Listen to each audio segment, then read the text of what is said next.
போத்தி பூஜா மூலம் குரூர் பதம் மந்திர மூலம் குரூர் வாக்கியம் மோட்ச மூலம் இன்று 3வது நாளாக கேரோங் நகரத்திலிருந்து சாகா நோக்கி செல்ல இருக்கிறோம். சாகா 3900 மீட்டர் உயரம். அங்கே ஆக்சிஜன் லெவல் குறைவாக இருக்கும். அந்த சாகா நகரத்தை நோக்கி பயணம் வெளிக்கிட்டு கொண்டோம். இங்கே கேரோங்கிலிருந்து நாங்கள் 12 மணிக்கு முதல் வெளிக்கிட்டோம். நாங்கள் வெளிக்கிற நேரம் இன்னும் அதில் நாங்கள் தங்கியிருந்த ஹோட்டல்லேருந்து இன்னும் 3 குழுவினர் ஒரே நேரத்தில் வெளிக்கிட்டு இருந்தாங்க. அப்போது நாங்கள் சாகா போகிற நேரத்தில் சாகாவில் இப்போ இங்கே அங்கே ஹோட்டல் நிர்வாகம் அப்படின்னா நம்ம நேரத்தோட புக் பண்ணுறது கிடையாது. நம்ம போய்தான் ரூம் எடுக்கணும். அத்தோடு நம்ம முந்தி போனோம்னு சொன்னால் நம்ம அங்கே ஹோட்டல்களில் ரெஸ்டாரண்ட் இருக்கல. நாங்கள் போன ஹோட்டல்களில் ரெஸ்டாரண்ட் இருக்கல. நம்ம போராட்கள் தான் அவன் நம்மளோட வரவங்க ஹைடிங் நம்ம அந்த குரூப்பில் இருக்கிற 6 பேர் வருவாங்க. அவங்க தான் சமையல் எல்லாம் செய்வாங்க. ஆனால் அவங்களுக்கு தான் தெரியும் முந்தி போனால் எந்த ரூம் எந்த கிச்சன் எடுக்கலாம், வசதியாக தண்ணி வசதி இட வசதி இதெல்லாம் எடுக்கக்கூடிய இருக்குன்றதுக்காக முந்தி போக வெளிக்கிடுவாங்க. இப்போ நாங்கள் 3 ஒரே நேரத்தில் வெளிக்கிட்டோன்னே முந்தி போகணுமன்ற ஒரு இதில் நம்ம கூட்டி போகிறவங்க ஹைடிங் ஆட்கள் முதல்லையே பஸ் எடுத்தாங்க. நீ நாங்கள் போய்கொண்டு இருக்கக்குள்ளே ஏதோ சிம் கார்டு கவரேஜ் பிடிக்கலன்னு நாங்கள் ஒரு இடத்துல தரிக்கி நின்றோம். கேரோங் நகரத்தில் ஒரு போர்டரு கிட்ட. அப்போ நாங்கள் ஒரு 1/2 மணி நேரம் அதில் நேரம் இருந்தபடியாக இந்த இன்டர்வியூ எடுத்தோம். இது முந்தின காணொலியில் இதில் சேர்த்துக்கொள்கிறேன். Hi, I'm Sonali from Singapore and this is my first Kailash trip. Till 20 days back or a month back, it was never in my mind that such a beautiful thing going to happen to me. And I don't know how God synchronized and it's his nudge. He planned it for me and things fall one by one like a music and he weaved it so nicely for me that it is so amazing and I am finally going to Kailash. Jaya Jaya சங்கரா, ஹர ஹர சங்கரா, ஹர ஹர மகாதேவ், நமச்சிவாய வாழ்க, நாதன் வாழ்க, இமைப்பொழுதும் என் நெஞ்சில் நீங்காத தாள் வாழ்க வாழ்க வாழ்க. எல்லாம் மெல்ல இறைவன் திருப்பாதத்தை தொட்டு இன்றைக்கு கைலாஷ் மானசரோவர் யாத்திரை, அதாவது இறைவனோட திருப்பாத தொடுறதுக்காக ஒரு பயணம். ரொம்ப மகிழ்ச்சியான சந்தோஷமான ஒரு பயணம். அதாவது 3வது தடவை இந்த பயணம். மகாதேவிட்டு சொன்னேன், நான் 3வது தடவை வரும்போது மனைவியோடு வரணும்னு. அது நடந்துக்கிட்டு இருக்கு. கண்டிப்பாக கீதா மணியம் ரொம்ப சந்தோஷமானது. எல்லாம் இல்லை இறைவனோட செயல். வந்திருக்கிற எல்லாத்துக்கும் இறைவனோட பாக்கியம் கிடைக்கணும். இறைவனோட take the blessings of God and for myself Shiva is everything. Shiva is calling me. I want to be just involve myself in Shiva. Each parts of Shiva belongs to Shiva and I am very very thankful that Shiva is calling. I'm Saranya from Singapore. So this pilgrimage, this yatra is a dream since I was young, since I was primary school when I read a book about Hindu pilgrimage. So to finally see Kailash with my own eyes is a very big blessing for me.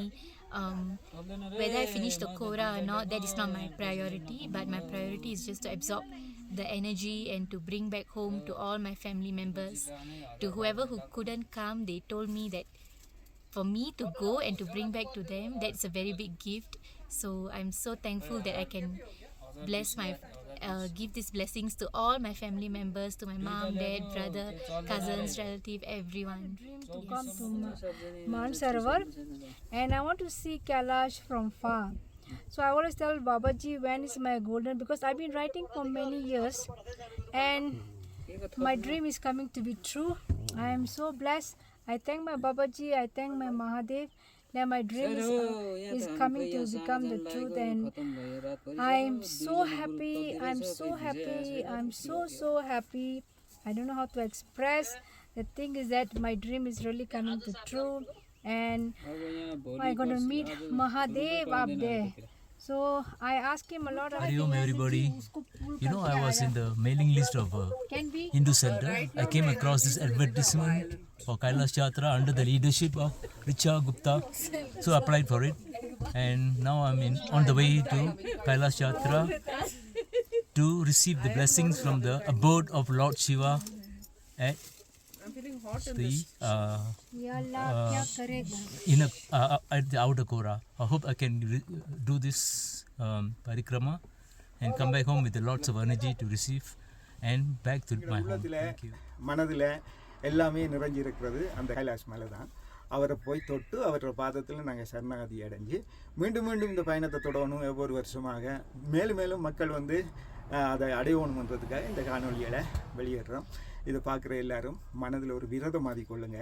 நம்மளும் இந்த இடத்துக்கு போகணும், அந்த அவரோட பாதத்தை தொடரணும், எப்படியாவது வாழ்க்கையில் ஒரு முறையாவது அந்த மலையை தொட்டு வரணும் அப்படின்ட்டு நீங்கள் நினைங்க. நீங்கள் சாதாரண நினைக்கக்கூடாது அந்த இடத்த. அங்கே வந்து சிவன், பார்வதி, முருகன், பிள்ளையார், அசோக சுந்தரி இப்படி எல்லாருமே வாசம் செய்கிற ஒரு இடம். அவங்களோட வீட்டுக்கு நாம் ஒரு விருந்தாளியாக தான் போகிறோம். அப்போ நம்ம அவர்களுக்கு ஒரு உறவாளியாக ஆகிறோம் இந்த சந்தர்ப்பத்தில். ஆகவே இதை பார்க்குற எல்லாரும் மனதில் ஒரு விரதம் மேற்கொள்ளுங்க. அடுத்தடுத்த காலத்தில் அந்த மலையில் நம்ம போய் சங்கமமாகணும். அந்த இடத்துல நம்ம விட்டு பிரிஞ்சாலும் அதிலே ஐக்கியமாகணுன்ற அந்த விரதத்தோடு இருந்தீங்கன்னா நிச்சயமாக அந்த இடத்துக்கு போகணும். இப்படி நாங்கள் நல்லபடியாக வட்டியெல்லாம் எடுத்து என்ஜாய் பண்ணிக்கொண்டு திரும்ப வெளிக்கிட்டு போய்கொண்டிருக்கிற நேரத்தில் ஒரு நீர்வீழ்ச்சி இருக்குது. மிகவும் அழகான நீர்வீழ்ச்சி. அந்த இடத்துல எங்களுக்கு முந்தி போன பஸ் வந்து தறிக்கி நிற்கி. நாங்கள் தறிக்க நிற்கலண்டா வரக்குள்ளே நம்ம பக்கத்தாரி வரோம். முந்தி போகணுன்றதுக்காக நம்ம டிரைவர் ஓடிக்கொண்டு போகிறாரு. ஓடிக்கொண்டு போயிட்டு போகிற வழியெல்லாம் பச்சை பசிலண்டு தெரியும் தானே மலைப்பகுதிகள் எப்படி இருக்குமெண்டு. நல்ல பசுமையான இதுகள், நீரோட்டங்கள், அழகிய மலைகள், கல்லுகள், பாறை. இப்போ மலைகள் இருக்கும், மரஞ்செடி கொடியோட. இப்போ இலங்கையை பொறுத்தவரையில் மலை அப்படி பசுமையான மலைகளை நம்ம பார்க்குறதுக்கு கொஞ்சம் குறைவாக இருக்கும். தேயிலை தோட்டம் அது இருக்கிறது, இது ஒரு வேறு அழகு. ஆனால் இது இயற்கையான அந்த காடு பச்சைகள் மிகவும் அழகாக இருந்தது. அதை ரசித்து கொண்டு அப்படியே பயணம் தொடர்ந்து கொண்டிருக்கு. தொடர்ந்து போய்கொண்டிருக்கோம். அன்றைய பயணம் வந்து அதாவது சாகா வந்து 3900 அடி உயரம். இப்போ நாங்கள் உயர்ந்து போய்கொண்டிருக்கக்குள்ள குளிரும் அதே மாதிரி கூடிக்கொண்டே வரும்.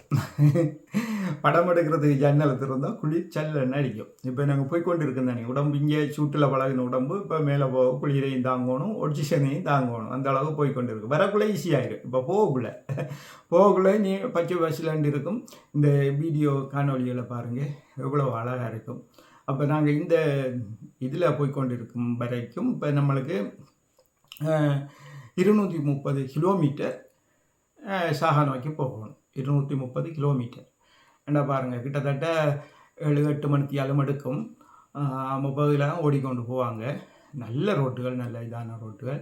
ஆனால் அங்கே ரூல்ஸ் என்னென்னா, ஒரு 2 மணித்தியாலம் 3 மணித்தியாலம் ஓடுனா 20 நிமிஷம் அவங்க வந்து தரிச்சு நிற்கணும். அங்கே கேமராக்களில் அதை கண்ட்ரோல் பண்ணி கொண்டு இருப்பாங்க. ஏன்னா அங்கே வந்து கராய்ச்சதுகள் இருக்காது, வாகனத்துக்கு எதுவும் இதுகள் வந்தால் திருத்துறதுக்கு வசதிகள் இருக்காது. அதனால் அந்த நம்ம ஓய்வெடுத்து வாகனத்துக்கும் அந்த ஓய்வை கொடுத்து மக்களுக்கு அந்த ரிலாக்ஸ் கொடுத்து அந்த கூட்டி கொண்டு போகணும். அந்த அளவுக்கு அதை ஒழுங்கு பண்ணி வச்சுருக்காங்க. அப்போ எப்படியும் ஒரு 8-9 மணித்தியாலம் எடுக்கும். நாங்கள் இனி வெளிக்கிட்டு போய்கொண்டிருக்கக்குள்ள இந்த அழகுகளை சொல்லிடாது பாருங்கள். முதல் நல்ல பச்சை பசிலண்டு மலைகளெல்லாம் அப்படியே அடர்த்தியாக நல்ல அழகாக இருந்தது இல்லையா? இப்போ பாருங்கள், அந்த பச்சை மரங்கள் எல்லாம் குறைஞ்சி பரட்டையான பாறை தொகுதிகள், அந்த செடி கொடிகளும் மற்றது பாறைகளும், கல் நிறைஞ்ச பாறைகளுமாக இந்த பகுதி இருக்குது.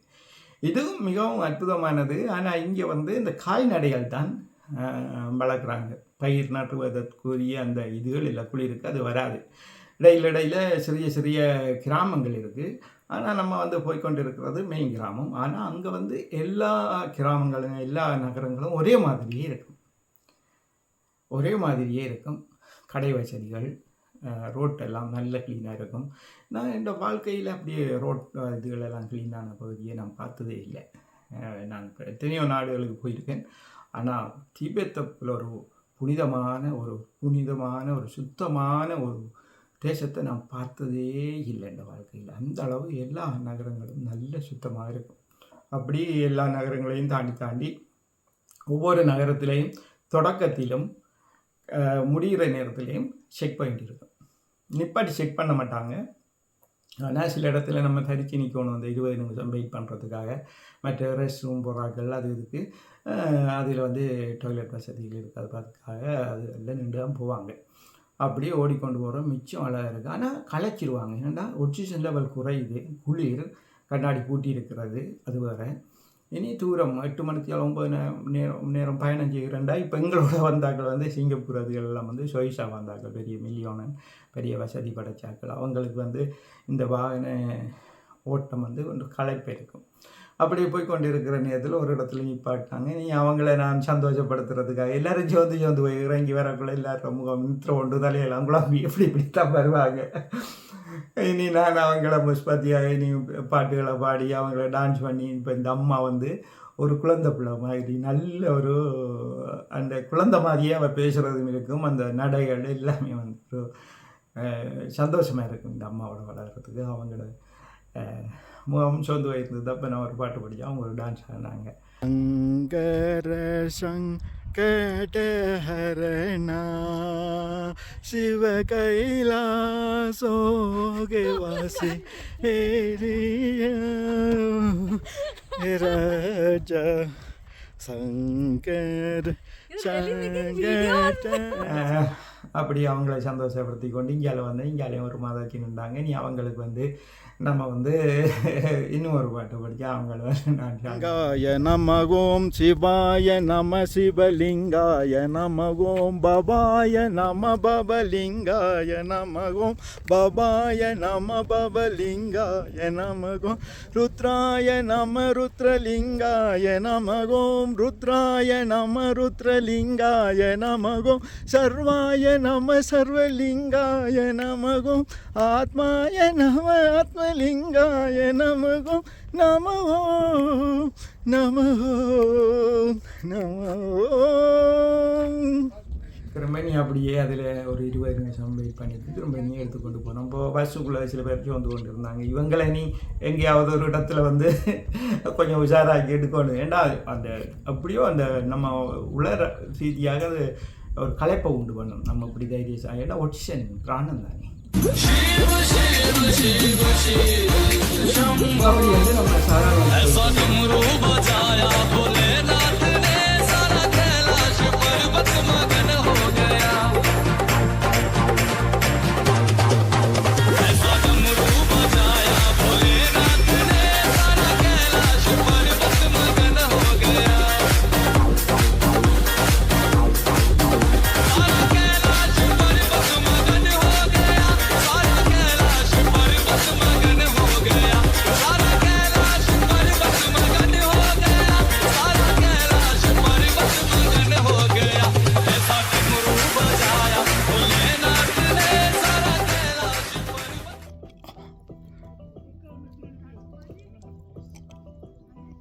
அங்கே வந்து ஒரு வெட்ட வழி நதி தண்ணி ஓடிக்கொண்டிருக்கு. கொஞ்சம் பசுமையான இடம்தான். மரஞ்செடி கொடிகள் எல்லாம் இருக்காது. அந்த இடத்துல வந்து பெரிய ஒரு தேசத்துக்கு வேலி போட்டு அதுள்ள வந்து கரண்ட் வசதி இருக்குது, டென்ட்டுகள் இருக்குது, ஒரு சின்ன ஹேண்டிலும் இருக்குது. ஆனால் நிறைய பேர் ஹேண்டிலில் வாங்குறதில்ல. மற்ற மியூசிக் போட்டிருப்பாங்க, தீபத்திய பாட்டு போய்கொண்டு இருக்கும். அந்த இடத்துல டாய்லெட் வசதி அதுகள்லாம் செய்து வச்சுருக்காங்க. அது பெருசாக இல்லை, ஒரு நார்மலாக செய்திருக்கும்.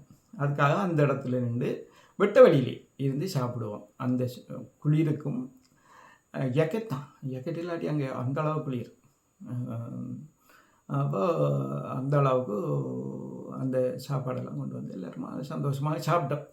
சாப்பிட்டு இருக்கக்குள்ளே பார்த்தா இவங்க கொஞ்சம் களைப்பு தானே, இவங்களை கொஞ்சம் சந்தோஷப்படுத்தணுன்றதுக்காக அதில் பாட்டு போய்கொண்டு இருக்குது தானே. அந்த பாட்டுக்கு நான் சும்மா ஆட தொடங்கினோடனே நம்மளுக்கு ஆட்டம் அது சின்ன வயதில் ஆடி இருப்போம், அது செய்திருப்போம். ஆனால் இப்போ கன்னியாகுமரி ஒரு 30-35 வயதாக ஒன்றுமே இல்லையே. அப்போ நம்மளுக்கு அது எல்லாம் வருவதில்லை. இருந்தாலும் இந்த பிள்ளைகளுக்காக ஆடணுமெண்டு சும்மா மிஸ் பாத்தியா ஒரு டான்ஸ் ஒன்று போட்டுன்னு அதை கண்டு நீ மற்றவங்களும் வந்தாங்க சந்தோஷமாக தான் அடி மகிழ்ந்தாங்க.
सखियों का मन भी मगन हो गया, सारा कैलाश पर्वत मगन हो गया। ऐसा डमरू बजाया भोलेनाथ ने, सारा कैलाश पर्वत मगन हो गया। ऐसा डमरू बजाया भोलेनाथ ने, सारा कैलाश पर्वत मगन हो गया।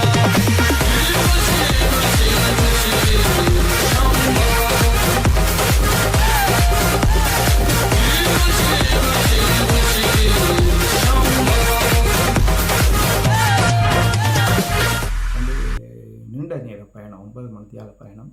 அந்த இடத்துல வந்து நம்ம மதிய சாப்பாடு சாப்பிடணும். இவங்க வந்து நம்மளோட கூட்டி வர அவங்க வந்து அதில் சமயக்காரர் இருப்பாங்க.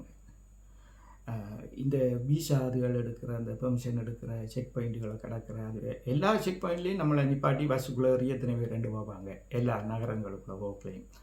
அதுக்கெல்லாம் ஒரு ஆள் இருப்பார் கூட்டி கொண்டு அதெல்லாம் செக் பண்ணி விடுறதுக்கு. மற்றது நம்ம போய் பஸ்ஸில் நம்ம இறங்கிடுவோம்.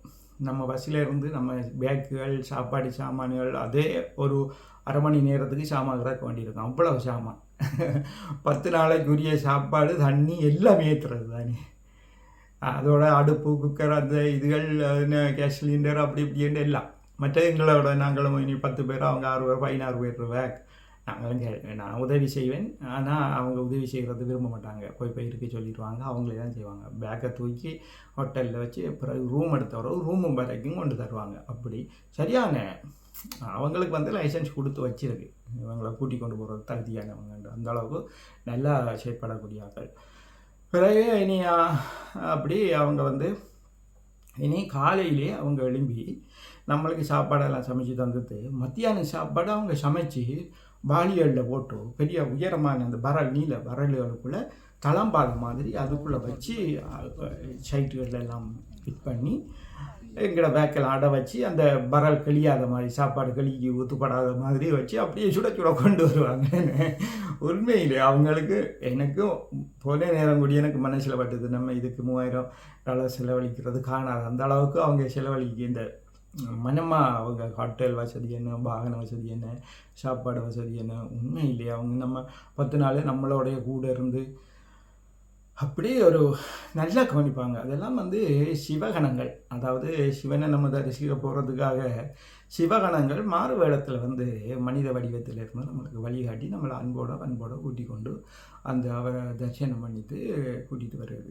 5 மணி நேரத்துக்கிட்ட நாங்கள் பயணம் பண்ணி இப்போ போகக்குள்ள இங்கே இப்போ நாங்கள் இருந்த இடங்களில் கொஞ்சம் நீர் வசதி அந்த புல்லுகள் எல்லாம் கொஞ்சம் பசுமையாக இருக்கும். அங்கால போக வெறும் பாறைகளும் ஒரு ஒரு வித்தியாசமான இந்த காணொலியை பாருங்கள். அது மிகவும் அழகாக இருக்கும்.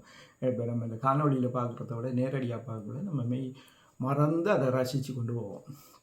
இனி பிள்ளைகள் கலைப்பு தானே நீண்ட பயணம், அதால் சிலர் நித்திர கொண்டுருவாங்க. ஆனால் நான் நல்லா முடிச்சு கொண்டு போவேன். அப்படி வந்துட்டு இருக்கக்குள்ள இடையில் நம்ம வந்து பஸ்ஸில் வந்து பாட்டு போட்டு கொண்டு இருந்தோம். அப்போ அந்த பிள்ளை ஒரு மும்பையிலேருந்து கன்சானன்ற ஒரு பெண்மணி அம்மா வந்து இருந்தாங்க. அவங்க வந்து சொன்னாங்க, உங்களோட போனேன் இவ்வளோ தண்ணி பாட்டுங்கன்னா எண்ட ஃபோனில் போடுறேன்ட்டு அவங்க கொஞ்சம் சிவன் பாட்டு போட்டுட்டு இருந்தாங்க. அப்புறம் அவன் நித்திர கொண்டோடனே ராமர் வஜன் போய் கொண்டு இருந்தது. ராமர் வஜம் போனோடனே எனக்கு அதில் ஒரு ஆனந்தம். ராமர் வஜன் எனக்கு சின்னலேருந்து சுவாமி சொன்ன, சுவாமியே நம்மளுக்கு ராமர் பஜன் பாட சொல்லி அவர் நம்ம பஜனை வந்து நான் பாடி எனக்கு அதில் வந்து ஒரு ஆர்வம் இருக்கும், சந்தோஷமாக இருக்கும். அப்போ அதிலிருந்து ராமர் பஜனை ரசித்து கொண்டு அப்படியே போய்கொண்டு இருக்கேன். போய்கொண்டு இருக்கக்குள்ள இதில் ஒரு விஷயத்தை நம்ம கவனிக்கணும். நம்ம தியானம் பண்ணுற நேரத்தில் ஒரு விழிப்பு நிலை ஒன்று உருவாகும். அதன் பிறகு உறக்க நிலை உருவாகும். கனவு நிலை என்ற ஒன்று 3வது நிலையும் இருக்குது. ஆனால் இதெல்லாம் தாண்டினது ஒரு சுளுத்தி நிலை இருக்குது, உறங்கி உறங்கா நிலை. சித்தர்கள் உறங்கியும் உறங்காமல் இருப்பாங்க, தியானம் செய்வாங்க, தியானத்தில் தூக்கமாக இருப்பாங்க. ஆனால் நடக்கிற எல்லாம் அவங்களுக்கு நம்ம கதைக்கிறதோ இதோ பேசுகிறதோ எல்லாமே அவங்களுக்கு விளங்கி கொண்டு இருக்கும். ஆனால் தூக்கத்தில் இருக்கிற மாதிரி அந்த நிலை வரும். தூக்கத்தெல்லாம் தாண்டின ஒரு நிலை சுளுத்தி நிலைன்றது. இந்த நிலையில் தான் நம்ம வந்து சில தெய்வீக அனுபவங்களை பெறுறது, ஒரு காட்சிகள் காண்றது, ஒரு இறைவன் ரூபத்தை காண்றது, தேசங்களுக்கு போய் வர அந்த ஒரு நிலைக்கு கொண்டு வரும் சுளுத்தி நிலை. இது ஒரு அதை அனுபவத்தில் தான் புரிய பண்ணலாமே தவிர அந்த விளங்கப்படுத்துறது முடியாத காரியம். இப்போ அது தியானத்தில் வர்றது. ஆனால் இந்த பகுதியால் போகக்குள்ள அது நம்மளுக்கு கை கொடுக்கு. என்னது எனக்கு புரியாமல் இருக்குது. இப்போ தூங்குறோமா இல்லை தியானத்தில் இருக்கமான்ற மாதிரி ஒரு ஃபீல் ஆகும். அது ஆட்டோமேட்டிக்காக அந்த தேசத்தில் உள்ள பவர், அந்த சக்தி வந்து நம்மளை அந்த நிலைக்கு கொண்டு வரும். அந்த நிலை வருது. அப்படி இருக்கக்குள்ள திடீரென ஒரு பஞ்சு உருண்ட மாதிரி பெரிய ஒரு உருவம், பஸ்ஸை விட பெருசு மாதிரி ஒரு உருவம் வந்து பாஞ்சுது. பயக்குள்ளே தான் பார்க்குறோம், அது ஆஞ்சநேயர் முகமாக இருக்குது. இது ஒரு அற்புதமான தேசம் அது. அப்போ அது நம்ம ஆஞ்சநேயர் என்று நினைக்கிறதுக்கு இடையில் அந்த உடலில் வந்து அந்த வைப்ரேட் ஆகும், அந்த எனர்ஜி வந்து அவர் சக்தி வந்து நம்மளுக்கு அந்த ஒரு ஆனந்தத்தை தருகுதுன்னு. அப்போ இந்த பஜன் பாருங்கள், அந்த பிள்ளையை நித்திர பண்ண சொல்லி ஹனுமான் லேக் அவர் ஆஞ்சநேயர் தெரியாது, அதெல்லாம் தெரியும்.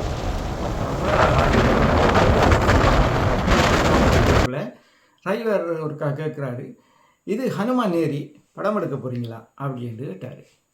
அப்போ நம்ம இந்த வறண்ட நிலத்தை தாண்டி கொஞ்சம் மணல் பாலைவனத்துக்குள்ளே போகிறோம். அந்த ஆஞ்சநேயர் நதி இருக்கிற இடம், ஏரி இருக்கிற இடம் வந்து சரியான மணல், பாலைவனத்துக்குள்ளே ஒரு நதி இருக்குது. அவர் அதில் வாசம் செய்கிறாருன்றது நம்மளுக்கு அதை உணர்த்தித்தார் முன்னுக்கே.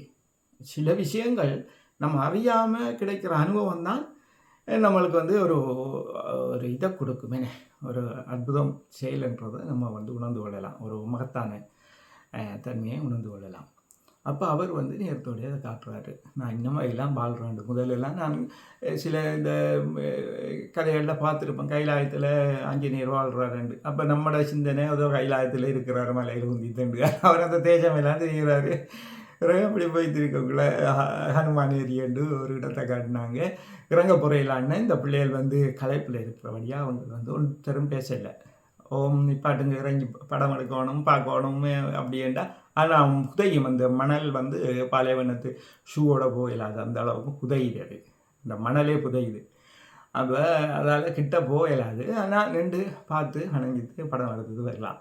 அப்போ முதல் அனுபவம் எனக்கு இதில் கிடைக்கிது, முதல் அனுபவம் கிடைக்கிது. அப்போ அந்த ஆனந்தம் இருக்குது. அப்படியே இருந்து போய்கொண்டு இருக்கக்குள்ள அழகிய தேசங்கள், கால்நடைகளை பார்க்கலாம், கால்நடைகள் வளர்க்குறாங்க, இதெல்லாம் பார்த்து கொண்டு போகிறோம்.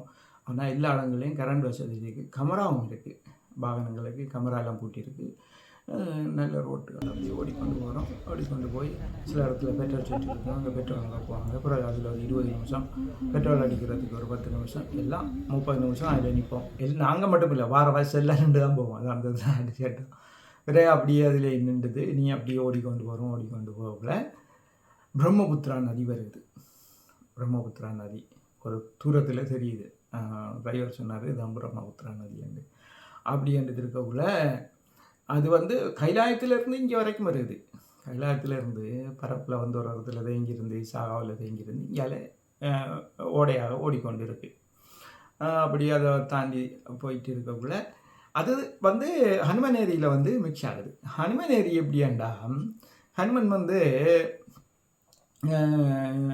கைலாயத்துக்கு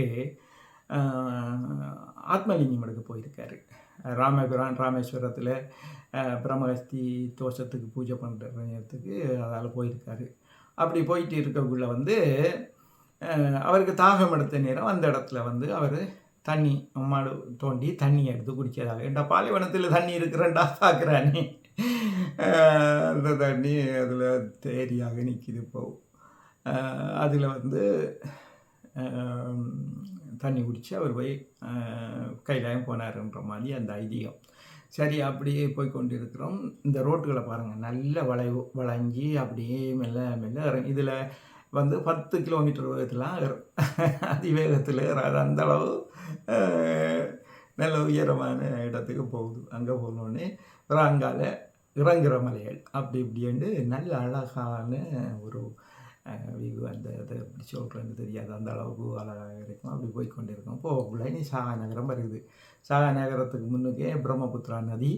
அதில் இறங்கி நீங்கள் வந்து கேட்பார் அந்த டிரைவரை நிப்பாட்டுறதாண்டு. மக்கள் வந்து களைப்பு, மூச்சு பிரச்சனை, சோர்வு, அதால் பேசாமல் இருப்பாங்க. இப்போ அங்கே வந்து 10 மணி ஆகும் சூரியன் மறைகிறதுக்கு. ஜெர்மனியை போல், ஜெர்மனி சமருக்கு 10 மணி ஆகும் சூரியன் மறை. அதுபோல் டெய்லி அங்கே வந்து சமர் டைமுக்கு சூரியன் மறை லேட் ஆகும். நாங்கள் போகக்குள்ள ஒரு 8:30 8:30 9 மணி ஆகுது. ஆனால் சூரியன் மறையில அந்த நேரத்துலேயே. பிறகு நீ வந்து சாகாவை வந்து அடைகிறோம். வந்து இறங்கியோடனே அங்கேயும் நல்ல அழகான ஹோட்டலில் வந்து இறக்கி விட்டாங்க. ஹோட்டல் அழகு பாருங்கள். இப்போ நாங்கள் வந்து ஷாகாவுக்கு வந்தோடனே, ஷாகாவில் வந்து ஆக்சிஜன் மிக குறைவாக இருக்கும். ஷாகாவில் ஆக்சிஜன் குறைவாக இருக்கும், நம்மளுக்கே தெரியும். ஒரு படியால் இருந்தால் மூச்சு தட்டும், அந்த அளவுக்கு அந்த இடம் இருக்குது. இப்போது ஹோட்டல் ரூமுகளை பார்த்திங்கன்னா, இப்போ நம்ம அவசர சத்திர சிகிச்சை பிரிவு, அந்த சீரியஸான ஆஸ்பத்திரியில் இருக்கிற கேஸுகளுக்கு வந்து இந்த முகத்தில் மாஸ்க் வைப்பாங்க. அந்த அந்த மாஸ்க்குக்கு வர காற்று வந்து ஒரு தண்ணிக்குள்ளால் குள அந்த தண்ணிக்குள்ளால் வந்து ஏறிக்கொண்டு இருக்கும்.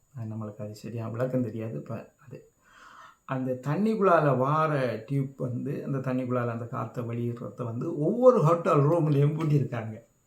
ஏண்டா இரவில் நம்ம தூங்கும்போது நம்ம வந்து குளிருக்காக ஜன்னலுக்கு கடைச்சிடுவோம், நம்ம சுவாசிக்கிற நேரம் ரூமில் இருக்கிற ஆக்சிஜன் குறைய.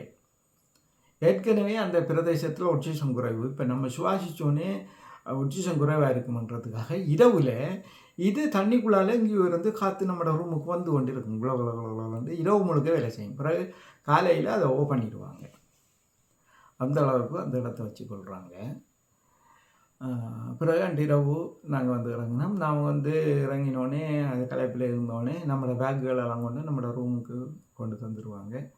பிறகு நாங்கள் குளிச்சுட்டு ரெஸ்ட் எடுத்துகிட்டு இருக்கக்குள்ள கதவுல தட்டி டீ குடிக்க வர சொன்னாங்க. அங்கே போனோடனே டீ, மசாலா டீ இருக்கும், பால் தண்ணி இருக்கும், தேயிலை தண்ணி இருக்கும், நார்மல் டீ இருக்கும். இப்படி 3-4 தண்ணி போட்டு வச்சுருப்பாங்க. அதோட கடிக்கிறதுக்கு பிஸ்கெட் இருக்கும், இன்னும் ஏதாவது உண்டு அப்படின்ட்டு ஒரு டீ தருவாங்க. நம்ம டீயை குடிச்சிட்டு பிறகு நம்ம கொஞ்சம் ரெஸ்ட் எடுக்கிறதுக்குள்ளே சமைச்சிடுவாங்கண்ணே. நம்ம களைச்சி போயிருப்போம், அவங்க வந்து கலைக்க மாட்டாங்க. அந்த உண்மையிலே அவர் சேவையை வந்து நம்ம பாராட்டுவோம். சமைச்சு பிறகு ஒரு 1/2 மணி தியாலத்துக்குள்ளே வந்து நம்மளுக்கு சாப்பாடையும் தந்துடுவாங்க. அதுக்கு பிறகு நம்ம தூங்கிட்டு இன்னைக்கு காலையில் எழுந்தோம்னா காலையில் 6 மணிக்கு டீயாக இருக்கும். ஆனால் நாளைய பிளானை இன்றைக்கு யோசிக்க மாட்டாங்க. நம்ம வந்து அந்த ஆக்சிஜனுக்கு நம்மளோட இதெல்லாம் வந்து செக் பண்ணுவாங்க. நம்ம டயமெட்ரிக் என்ற அந்த குளிச்சை போட்டு ஆக்சிஜன் லெவல் பார்ப்போம். மற்றது அவங்க வந்து இந்த விரலில் போட்டு நம்மளோட பல்ஸ் இதெல்லாம் செக் பண்ணுவாங்க. பார்த்துட்டு எல்லாருக்கும் ஓகேண்டா தான் படிக்கிடுவோம். அப்போ நாங்கள் அன்றைக்கு ஒரு நாள் தரிக்கி இருக்க வேண்டியிருக்கு. என்னென்னா 2 பேர் தவற விட்டு தானே அவங்க அப்போ வரப்போகிறாங்க, எங்களோட சேர போகிறாங்க. அவங்க இரவைக்கு வந்து சேருவாங்க. அவங்களுக்கு விசா ரெடி ஆகிட்டு அவங்க 2 பேரும் வராங்க. அப்போ நாங்கள் அன்றைக்கு இருந்து அங்கே வந்து பஜனை பண்ணிட்டு சந்தோஷமாக இருக்கிறோம். இருந்தோடனே இவங்களும் வந்தாங்க. அண்டு ஒரு நாள் ஃபுல்லாக அங்கே இருந்தோம். ஆனால் பகல் நேரத்தில் எங்களை கூட்டி கொண்டு போனார் ரெயின் பண்ணுறதுக்கு. எங்களை கைடிங் வந்து ஒரு மலைக்கு கூட்டிகிட்டு போனார். நம்மளுக்கு எப்படி இருக்குது நம்மளோட சுவாச பிரச்சனைகள் அப்படின்ட்டு முதத்தரம் தானே. இப்போ நம்மளுக்கு திடீரென கைலாயம் போகிறோம்டா உண்மையிலேயே நினச்சி பார்க்கல. அது பிறகு ஒரு மலையிலே ஏற்றி கொண்டு போனார். உண்மையிலே ஆரம்பத்தில் சரியாக களைப்பாக இருந்தது அந்த ஏற்றத்தில் ஏறுறதுக்கு. பிறகு உடம்பை கொஞ்சம் பழகி எடுத்துட்டு பிறகு மேலே போய் உச்சிலங்கிட்டு கேட்டார் எப்படி இருக்குண்டு. கொஞ்சம் ஆரம்பத்தில் கொஞ்சம் கடினமாக இருந்தது. இப்போ நோமலுக்கு வந்தது 6000 ஆகிட்டு. அப்படித்தான் ஆரம்பத்தில் கொஞ்சம் அப்படி தான் இருக்கு. மற்ற பொம்பளை பிள்ளைகள்லாம் கேட்டார். அப்போ அவங்களாம் சொன்னாங்க விளக்கத்தை சரியாண்டது எல்லாருக்கும் நோமல். இங்கே வந்து இனி அந்த தங்கியிருந்த மத்தியானம் பிறகு இரவு இவங்க வந்தாங்க. இவங்களெல்லாம் பழகிது. அப்புறம் அடுத்த நாள் காலையில் 5 மணிக்கு எழுமானா 6 மணிக்கு பிரேக்ஃபாஸ்ட், 6:30க்கெல்லாம் நம்ம 6:30-7 மணிக்குள்ளே நம்ம வந்து இங்கேருந்து மானசரோவர் வெளிக்கிடுவோம் அப்படின்ட்டு வெளிக்கிட்டாச்சு. இப்போது மானசரோவருக்கு நம்ம கிளம்பி போய் கொண்டிருக்கோம். சாவிலேருந்து இனி வந்து சாமானெல்லாம் கட்டிக்கிட்டு ஏற்றிட்டு இனி மானசரோவர் நோக்கி போகிறோம். கிளம்புறோம். 4500 மீட்டர் உயரத்தில் இருக்குது. 460 கிலோமீட்டர் பயணம். அதுவும் கிட்டத்தட்ட 9 மணித்தியாலம் எடுக்கும். 9 நான் நினைக்கிறேன் 6 to 6 9 மணி 9 மணித்தியாலம் எடுக்கும். அப்போது சரியாண்டு நீ மானசரோவருக்கு கிளம்பியாச்சு. குளிர் நல்ல ஜாக்கெட்டெல்லாம் போட்டுட்டு ஆண்டு எல்லாருமா பயணம் தொடங்குது. போயிட்டு இருக்கக்குள்ள இப்போ நம்ம பார்க்குற எல்லாமே வந்து பாலைவனம் தான். இதுக்கு முதல் பார்த்ததில் கொஞ்சம் பரட்டையான பருத்தைகள் புல்லுகள் அது இது இருக்கும். ஆனால் இங்கே மானசரோவர் போகும் வரைக்கும் ஒரு இது இருக்காரு. மலைகள், மணல் சரியாக நம்மளோட இலங்கையை பொறுத்தவரையில் கருக்கடையில் எப்படி மணல் இருக்கோ அதே மணல் வந்து பாறைகளாக உருவெடுத்திருக்கும் காற்றுல. அதுக்கு எல்லா இடங்களுக்கும் வந்து கரண்ட் வசதி இருக்குது. நல்ல வீதி வசதி அமைச்சிருக்காங்க. யோசித்து பார்க்கணும், இந்த நீரோட்டங்கள் எல்லாம் ரோட்டை உடைச்சிட்டு போயிடும். இப்போ நேபாளெல்லாம் எத்தனையோ இடத்துல உடைச்சிருக்கோம். ஆனால் அந்த தீபேத் மக்கள் அமைச்சிருக்காங்க ரோட்டுகள் வந்து வடிவ காணெல்லாம் கட்டி இந்த ரோட்டே பாராட்டுவோம். அந்த அளவுக்கு டிசைன் பண்ணி நல்ல இன்ஜினியரிங் நல்லா செய்திருந்தாங்க. அது நல்ல வசதி, நல்ல இது, நல்ல ஓட்டம். இல்லாட்டி கஷ்டம் இந்த பயணங்கள். வடிவாக ஓடிக்கொண்டு போவோம். நான் போகக்குள்ளேயே வந்து அவங்க மத்தியானத்துக்கும் சமைச்சிருப்பாங்க. இப்போ காலையில் சாப்பிட்டு தான் நாங்கள் கிளம்புறோம் 7 மணிக்கு. 7 மணிக்குள்ளன்னா இனி நம்ம போய் ஒரு மத்தியானம் சாப்பிட்ற இடத்துக்கு இடையில் நம்மளுக்கு ஒரு பேக்கெட்டில் ஏதாவது தருவாங்க சாப்பிட்றதுக்கு. இடையில நம்ம சாப்பிட்டு போகலாம். அதை விட நம்மளும் வாங்கி கொள்வோம் தானே ஏதாவது. அதை வருஷத்துக்குள்ளே எல்லாருமா கலந்து சாப்பிடுவோம். அப்படின்றது போய்கொண்டு இருக்கிறது. போய் மத்தியானம் ஒரு இடத்துல இருந்து சாப்பிடுத்து அதுவும் ஒரு வெட்ட வழி தான். இது சாப்பிடுத்து பிறகு நீ நம்ம வலிக்கிட்டு போய்கொண்டு இருக்கக்குள்ள மானசரோவருக்கு போய் சேர்ந்தோம். இப்போ 9 மணித்தியாலும் ஓடி இருக்கோம். 9-10 மணித்தியாலும் எல்லாம் ஓடி இருக்கோம். ஒரு 3:30-4 மணிக்கு போய் மானசரோவரை தட்டினோம். அது பார்க்கக்குள்ள எத்தனையோ மலைகள் வந்து தெரியும், வெள்ளை வெள்ளையாக தெரியும். ஆனால் கைலாயம் மாதிரி தெரியாது. ஒரே மாதிரி எத்தனையோ மலைகளை நம்ம பார்க்கலாம். ஆனால் கைலாயம் மாதிரி அந்த தேசத்தில் வேறு ஒரு மலையும் இருக்காது. அது தனியாக அப்படி வழியாக தெரியும். ஆனால் அதை காண்றதுக்காக தான் ஓடிக்கொண்டு இருக்கோம். சொல்லுவாங்க போகக்குள்ள அது தெரியும்ண்டு. ஆனால் போகக்குள்ள அது தெரியாது. வேறு மலைகள் வந்து மறைச்சிடும். சரியாக அந்த மலை தெரிகிற இடத்துல மானசரோவர் தொடங்குது. பெரிய மானசரோவருக்கு போகக்குள்ள பெரிய சுவர் கட்டியிருக்காங்க. பெரிய சுவர் கட்டி சுவரில் அப்படியே ஹோட்டல் மாதிரி ரூம் தான். மேலுக்கு ரூம் எல்லாம் போட்டு அப்படியே சுவர் மாதிரி இருக்குது. அதுக்குள்ளே ஒரு பாலமாக இருக்குது. அதுக்குள்ளால தான் நம்ம முதல் என்ட்ரி ஆகணும். அது ஒரு அதுதான் ஒரு புனித ஏரியா, ஒரு எல்லை. அந்த எல்லைக்குள்ளே நம்ம வந்து நுழைஞ்சு பஸ்ஸை வந்து நிப்பாட்டி நம்ம இறங்கி பார்த்த உடனே கைலாயநாதர் அப்படியே தெரிவார்.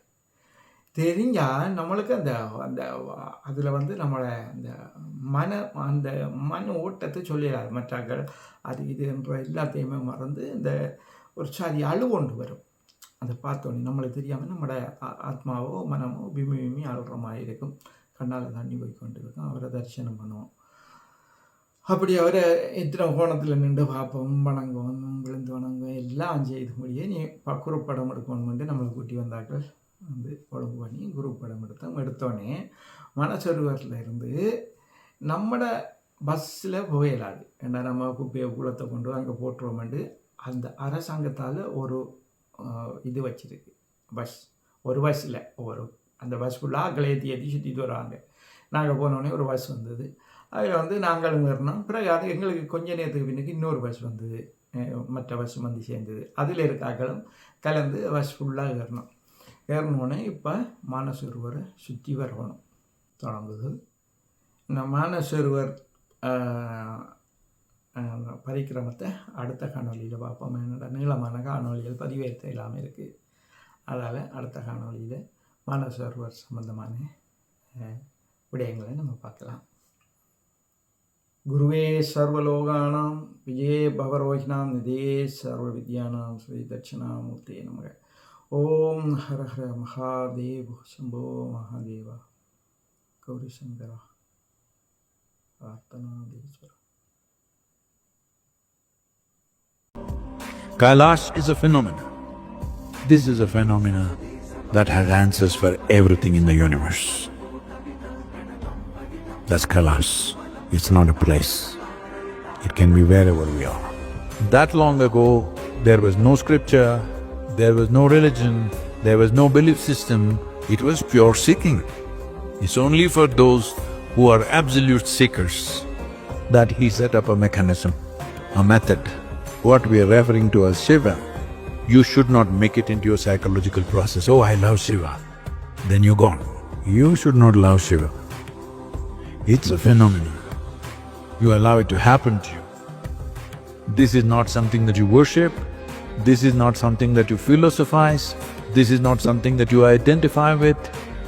This is not a brand that you carry on your forehead. This is a phenomena that you must find access to.